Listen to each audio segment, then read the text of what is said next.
Assalamualaikum warahmatullahi wabarakatuh.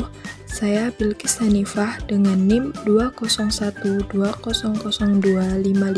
kelas PAIH. Di sini saya akan menjawab pertanyaan yang telah diberikan oleh Ibu dosen. Langsung saja. Yang pertama yaitu apa pengertian dari metodologi PAI? Jadi, metodologi berasal dari bahasa Yunani yang terdiri dari dua suku kata, metodos yang berarti cara atau jalan, dan logos yang berarti ilmu. Metodologi berarti ilmu tentang jalan atau cara.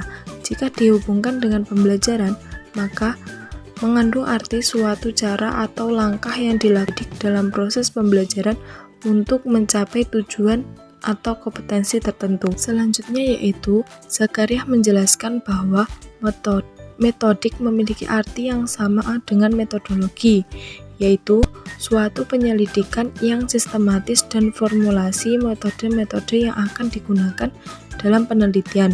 Menurut Asmuni, metodologi adalah ilmu pengetahuan yang mempelajari tentang cara-cara dan jalan yang ditempuh untuk mencapai suatu hasil yang efektif dan efisien.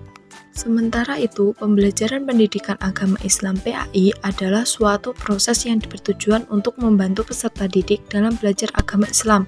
Berdasarkan pengertian tersebut, dapat dijelaskan bahwa pada hakikatnya metodologi pembelajaran PAI memiliki pengertian sebagai suatu ilmu yang membicarakan tentang cara, strategi, langkah, dan atau siasat yang digunakan pendidik dalam proses pembelajaran dalam rangka menyampaikan materi atau bahan yang bersumber dari mata pelajaran PAI dengan sasaran agar peserta didik dapat menguasai materi PAI tersebut sesuai dengan kompetensi yang ditentukan. Selanjutnya yaitu apa saja tujuan metodologi PAI. Mayulis dalam bukunya Metodologi Pengajaran Agama mencantumkan bahwa metodologi mengajarkan dalam pendidikan Islam bertujuan 1. Menolong pelajar untuk mengembangkan pengetahuan, maklumat, pengalaman, keterampilan, dan sikapnya. Pertama, keterampilan berpikir ilmiah yang betul dan sikap dalam bentuk cinta ilmu, suka menuntutnya dan membuka rahasianya, dan merasa enak dan nikmat dalam mencarinya. Yang kedua, membiasakan pelajar menghafal, memahami, berpikir sehat, memperhatikan dengan tepat, mengamati dengan tepat, rajin, sabar, dan teliti dalam menuntut ilmu, mempunyai pendapat yang berani, asli, dan bebas. Selanjutnya yaitu yang ketiga, menciptakan suasana yang sesuai bagi pengajaran yang berlaku, sifat mempercayai dan menghormati antara guru dan murid, dan hubungan baik antara keduanya, dan juga meningkatkan semangat belajar dan menggerakkan belajar dan bergerak. Yang keempat, memudahkan proses pengajaran itu bagi pelajar dan membuat mencapai banyak mungkin tujuan yang menginginkan dan menghemat tenaga dan waktu yang diperlukan untuk mencapainya. Selanjutnya yaitu sebutkan ruang lingkup metodologi PAI. Jadi, ruang lingkup pendidikan agama Islam pada dasarnya sejalan dengan ruang lingkup agama Islam yang mencakup 3 aspek.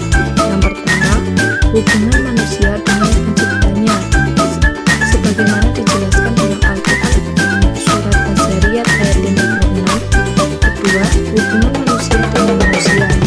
Selanjutnya yaitu sebutkan ruang lingkup metodologi PAI. Jadi, ruang lingkup pendidikan agama Islam pada dasarnya sejalan dengan ruang lingkup agama Islam yang mencakup 3 aspek. Yang pertama, hubungan manusia dengan penciptanya, sebagaimana dijelaskan dalam Quran surat Az-Zariyat ayat 56. Dan yang kedua, hubungan manusia dengan manusia, sebagaimana dijelaskan dalam Al-Quran surat Al-Maidah ayat 2.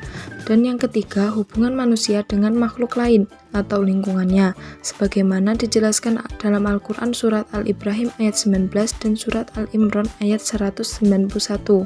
Selanjutnya yaitu menurut Ramayulis menjelaskan ruang lingkup pendidikan agama Islam PAI meliputi keserasian, keselarasan, dan keseimbangan antara 1. Hubungan manusia dengan Allah Subhanahu wa Ta'ala. Yang kedua, hubungan manusia dengan manusia. Yang ketiga, hubungan manusia dengan dirinya sendiri. Dan yang keempat, hubungan manusia dengan makhluk lain dan lingkungan.